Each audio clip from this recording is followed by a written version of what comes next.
Гешева, вие бяхте дежурна тази нощ. Как посрещнахте деня на родилната помощ? С какви случаи? Вечерта започна спокойно, на празна пред зала и постъпиха 4 жени за раждания.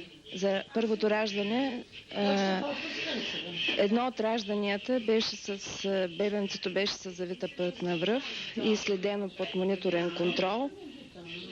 Добре родено, с хубав абгър, изплака след аспирация в присъствие на дежурния неонатолог. Това е нашето ежедневие. Общо 4 раждания за нощта.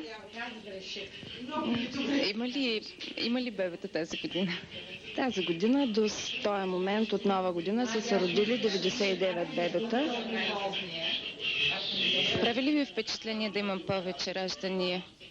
Не, те просто стационират от 3 години насам. Държат на едно 1700 за година. Това сравнено с 10 години назад, например? Ами имаше спад по кризите от 3000 раждания. Падаха и се стационираха на 1700. Усещате ли, че днес е празник? Да, разбира се. Какво искате да пожелаете на вашите колеги? Много здраве, много спорна работа, живи и здрави бебета и успехи!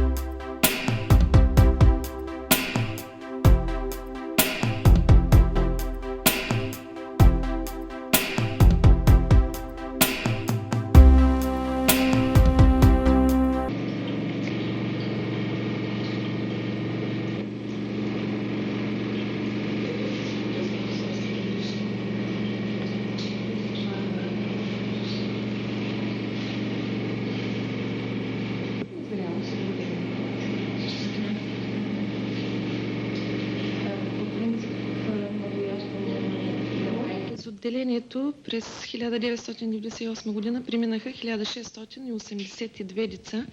От тях 374 деца са били с сериозни заболявания. Починаха 16 деца, т.е. леталитета за отделението е 0,95, който е много добър показател.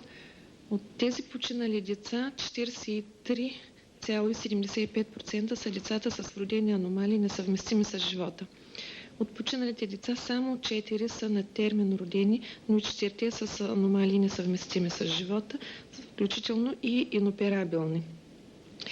Другата по-сериозна причина това за смъртността, това е тежката степен незрялост. Деца родени под килограми 500, това са 4 деца, които са починали с кръвоизливи в мозъчните стомахчета в резултат на това, че са преждевременно родени с лесно ранен мозък в герминативния матрикс, кървят в резултат на това, че не получават достатъчно кислород по време на раждането и непосредствено след това, поради причина, че са с неразгънати бели дробове.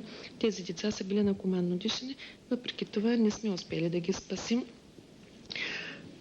Следващата причина е с вродени инфекции. За първа година имаме 5 деца родени с Луес, като 2 от тях починаха, защото майките не бяха лекувани по време на бременността. Децата се родиха с много тежък Луес, обхванал всички органи, просто бяха неспасяеми. И другото детенце е с вродена инфекция, родено в къщи, необхваната бременност, доведено в отделението в крайно тежко състояние, което също не можа да оцели. Останалите причини са по едно дете с белодробен кръвоизлив и едно с хелени мембрани, също незрели, под килограми 500. Причината за общо взето за смъртността са преждевременните раждания. За Сливен това е един сравнително висок процент малко над 12%, като общо за страната трябва да се движи между 6 и 7%, а за някои страни в Западна Европа даже и 3%. За да се снижи детската смъртност, трябва да се наблегне на профилактиране на бременността. Бременността да се обхване от женски консултации, да се профилактира, за да не се раждат толкова тежко незряли бебенца, т.е. преди 34-та гестационна седмица. Защото всъщност смъртността при новородените деца се определя именно от тези преждевременно родени деца. Заболеваемостта сред тези деца е 71,64% от всички недоносени, докато при здравите деца е едва 16%. Ето е голямата разлика и оттам летали.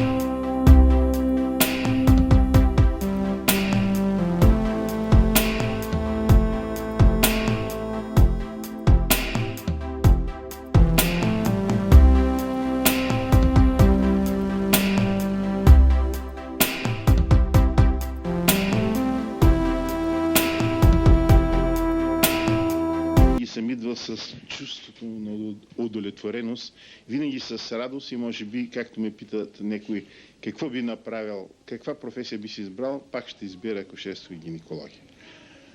Да даряваш живот, да даряваш надежда на хората е голямо нещо.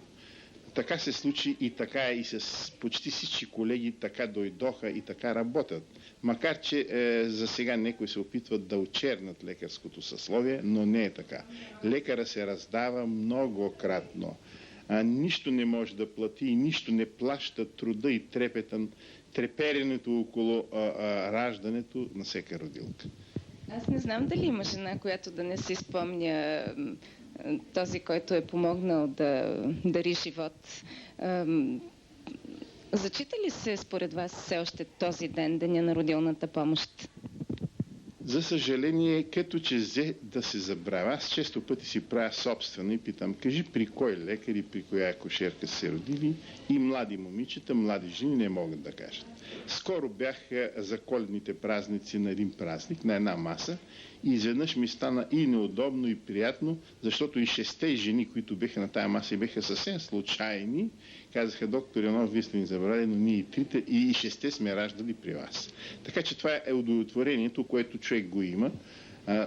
На улицата, която жена да погледна, веднага кимва и ме поздравява, а иначе малко повече трябва да се прави за тия хора, които се раздават ежедневно, ежеминутно, ежечасово. На моите колеги, които 90% от тях съм назначавал, обучавал и се радвам, имат добри успехи, да продължат да работят така, както работехме. Ние бехме Сливенска школа. Говореше се в София, че има школа, и се говореше, че е Сливен. Благодарение и на професор Атанасов, който въвеждаше новостите, но благодарение и на хората, които беха ученолюбиви и въвеждаха всичко ново. Здраве и успех в професията. Аз съм единствения в окръга с научна степен. Би желал и младите колеги да подемат, защото каквито и неща да стават, умствения багаж, богатството, което човек има в главата си, не може никой нито да приватизира, нито да отклони. Това желая на колегите. Да не изпускат пусолата и да бъдат водещи, както бехме Сливен водещо акушеро-гинекологично заведение в страната. Господинка миналата година по това време беше в родилно отделение, по-скоро в неонатологично отделение. Как се чувствате днес на Деня на родилната помощ? Аз искам да изкажа благодарности на екипа на микропедиатрия при окръжна болница град Сливен. които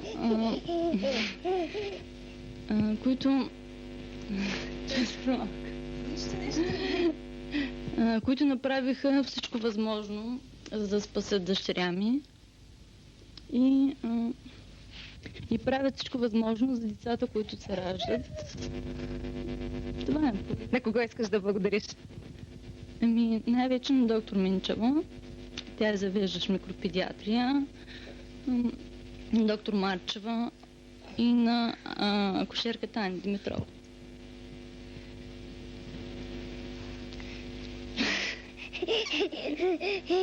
Какво ще ни каже тя сега?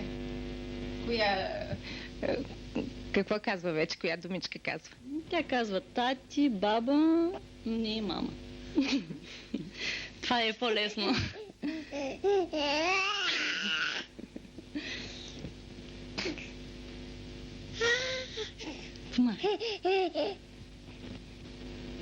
Да. Коя акушерка я хвана? Ани Димитрова. Да. Тогава беше тя на смяна. Тя ме изроди. Тя взе за първи път в ръцете си. И оттам вече ми пое доктор Минчева микрото. И така, 2 месеца. Те се грижаха за нея повече. Кажи нещо. Кажи нещо. За те. Тати. Тати? Няма, тя сега няма да го каже. Сега е... Къде е тати? Тати, ти на кого искаш да благодариш за господинка? Аз искам да благодаря изключително много на доктор Комна Минчева, както също така на всички служители от неонатологично отделение, които направиха много за нашата дъщеря, която днес е жива и здрава, благодарение на тях, което няма думи как да им се благодари. Направили са много, не само за нашето дете, но и за всички деца, които се раждат и минават през тях. Как протече днес това раждане? Какво е това? Вие част от работата. Да кажете, бебето живо, здраво? Бебето е живо и здраво. Беше малко напрегнато раждането заради забавени детски тонове. Но завърши добре. Дежурна сте днеска целият ден. По-особен ли е денят днеска от другите дни? По-особен.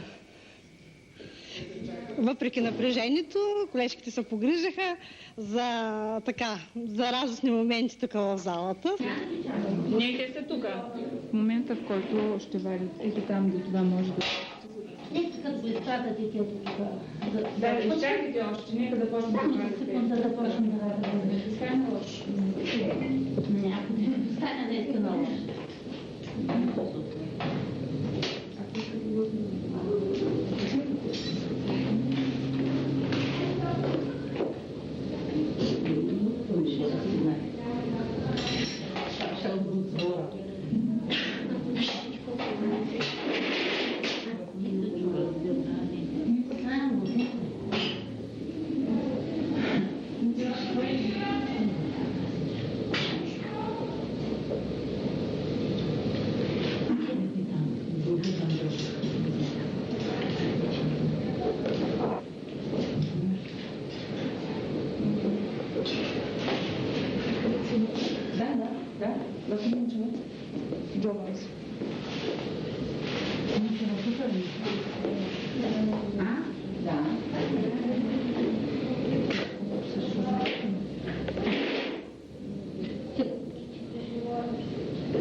Да знае много хубаво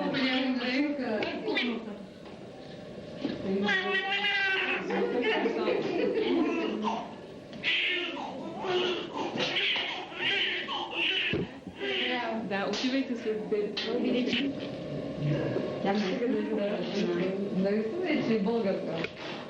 Не от най-високото защо? Не, не разбира. Колко годишен е този апарат? Този апарат не е 20. Ние сме спирана 6 работа. Много малко закъснение, но има къс съединение с света. То не е за септември. Но не съм ви забравил, честит празник и бъдете здрави и се сега повече бебето на ваши. Благодаря ви. Повече добра белички, но тук няма. Тази година майка Белич. Има надежда. Днеска е Беличко. В момента е Беличко. И много хубаво. Добре. Жената майка е отговарна да не ме снимам. Преди предходваща секция, очаквания да...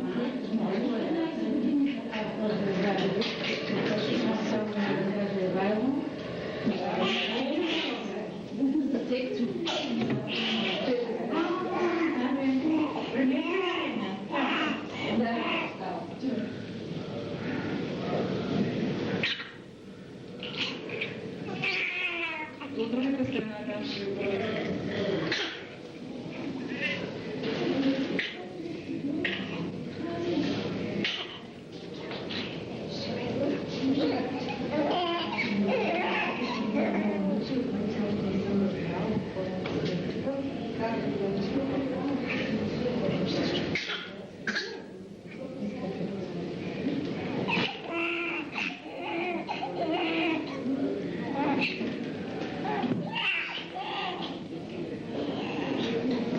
пусни ми водичка.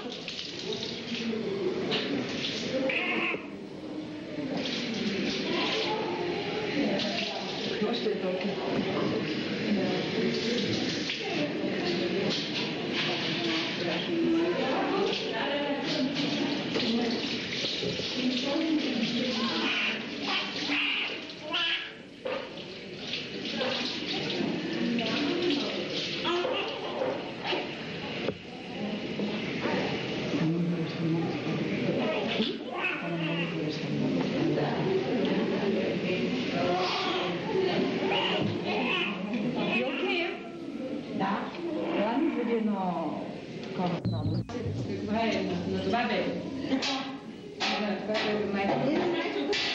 Мариана се казва майката. Мариана.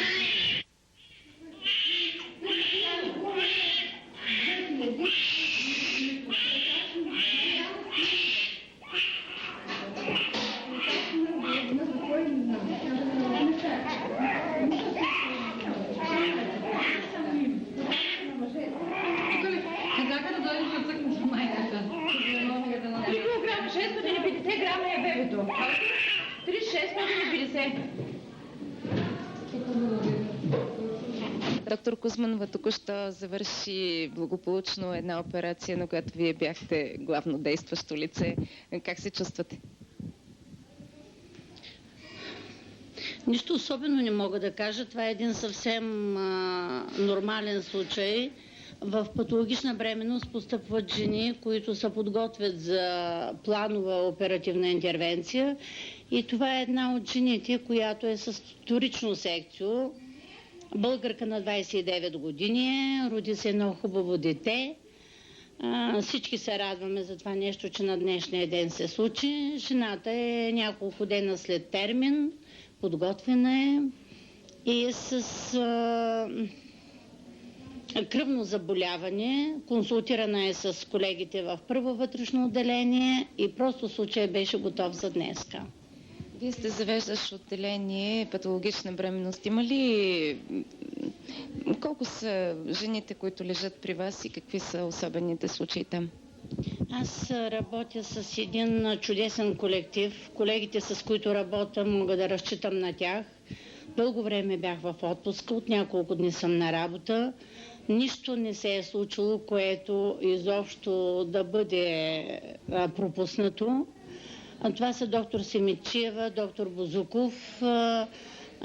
Радвам се за това, че ние се разбираме чудесно с тях. Радвам се за това, че работата в отделението е почти без пропуски. Стараем се да бъде така.